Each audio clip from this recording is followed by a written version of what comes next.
the change management stakeholder analysis session. I'm going to be sharing a presentation that we're going to be discussing today. So let me go to the presentation now. So we've been running the change management, really it's a center of excellence, for about 4 years. And it was created so we had standard ways of working for change management.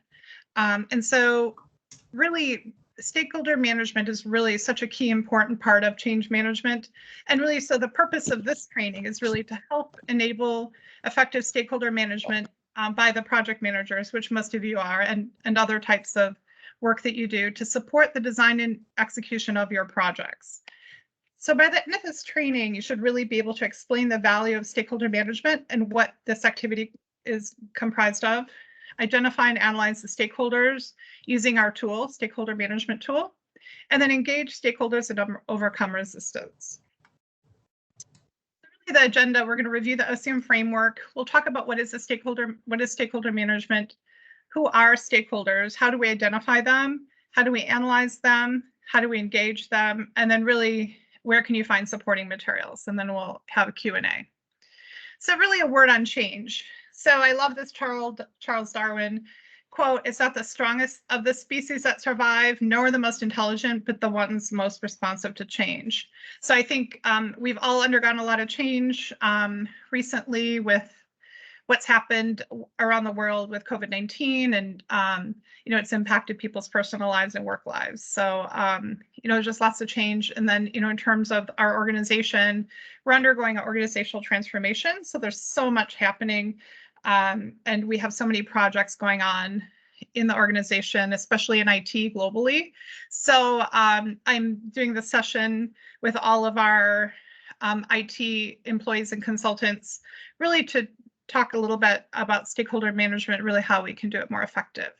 So I'm sure you're all familiar with the IT change management framework, which we've been using for about the past 4 years. If not, I'll give you the link to the OCM toolkit or set up a call and I can go through this with you in more detail.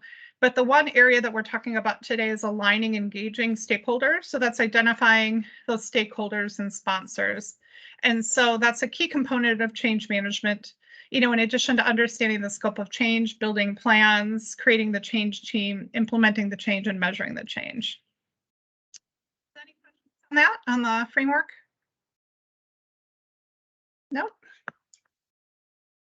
Okay, so really what is this? What is stakeholder management? It's utilizing a standard process for stakeholder alignment that uncovers that resistance and helps increase support of your project. So really the stages, like high-level steps, are really identifying those key stakeholders, developing that and creating that stakeholder analysis to enlist leader support and commitment, and then really mobilizing by meeting with the leaders and creating clarity regarding what is expected of them. And it's really leaders and any of the stakeholders who are involved, from leaders to employees. So what is your role in stakeholder management? So you're identifying those key stakeholders and their level of support using the stakeholder analysis spreadsheet. So then this assists with the key stakeholder management of your project to help maintain the communication and two-way dialogue, enlisting that stakeholder support, gathering feedback and helping manage that resistance, which can really happen on every project, and then providing input to the project team regarding your key stakeholders. And then building trust and partnership with the stakeholders in the business, and then fostering that ownership and engagement with stakeholders. So these are all really key important things that we need to do during the life cycle of the project. So I really think about a time that you had a stakeholder that was not aligned. What were the issues and how did you resolve that? Does anyone have either kind of think about that for a moment, or does anyone have anything to share? Just kind of a situation where you had an issue with a stakeholder. Does anyone have anything you want to share with the group? Or have you seen this? Maybe just yes and no. And Mary, we've seen it here locally. So we had a project last year where we were rolling out some changes to a system. Business team was introduced to the project at the beginning. But then through attrition, those people had sort of left, and Mhm. we as an IT team didn't really keep them along the journey as well as we perhaps should have. Okay. And then when it came down to the implementation time, it was actually a totally inappropriate time for that change to go live. So we actually then had to scramble and get a plan together, and then work with the folks that would be picking up this new capability and show them how to do it again. And there was a bit of a clunky deployment. So certainly it impacted the project by a good sort of 6 to 8 weeks in getting Wow. its deployment done. But yeah, we've had experience of this locally in a couple of areas. That's an excellent example.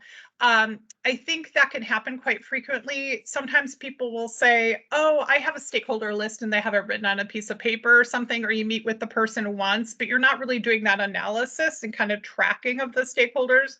Then you lose track of them, and there may be resistance. They'll attend the training, but there's not feedback there. There's not resistance identified. And then it can lead to problems with your project. So if you can identify that resistance early on in the project, you're much better off to address that resistance. I don't actually have a picture of it here, but on this presentation, but I'm sure everyone's familiar with the change curve. It's actually based on Kubler-Ross's stages of grief, where individuals go through change. And there's kind of that first like shock, and then denial, shock, then kind of that resistance when they bottom out in the bottom of the curve. And so sometimes that's where that people will kind of stay there. So by doing change management and managing those stakeholders, you can uncover what that resistance is to get them moving back up to acceptance of the project. And sometimes they have valid points. One time when I used to work at Mondelez, I was the global sales transformation leader. We had a big project implementation of a sales tool in China. And one of the guys, he was from Australia, said, the regional lead, and he said, oh, Emery, I need you to help me with this stakeholder. They're really being resistant to change. So I said, okay, sure, let me talk to him. So I talked to the guy in China, and I did kind of just a one-on-one conversation with him. I said, so tell me what's going on here. And he said, they're trying to implement the system. And he goes, there's a major defect. So he said, how can I ask my people to do this new sales system when there's a defect that actually it would be take us longer to do whatever that process was than, before the system was implemented. It was faster than with the system because of this defect. So I said, oh my gosh, you're kidding. So I called the guy up and I said, hey, this is like a gaping wound. I can't put a Band-Aid on a gaping wound. But if you had just had a conversation with him, he would have told you there's this defect that if you guys fix the defect, they'll be fine and they'll do this change. And so sure enough, they fixed the defect and the people were more than happy. But just to have those conversations and uncover that resistance is so critical in a project. So, so that's a really great example. But having those conversations is so key. And I know we're all busy, but it's really important for us to think about who are our stakeholders and make sure we're managing them actively. So really then, who could be stakeholders on a project? There's different change theories call stakeholders different things. And sometimes it's just leaders in some theories, but sometimes you can think about everyone that's impacted. So really thinking about your sponsors, those people are really key stakeholders. You want to make sure they're always on board.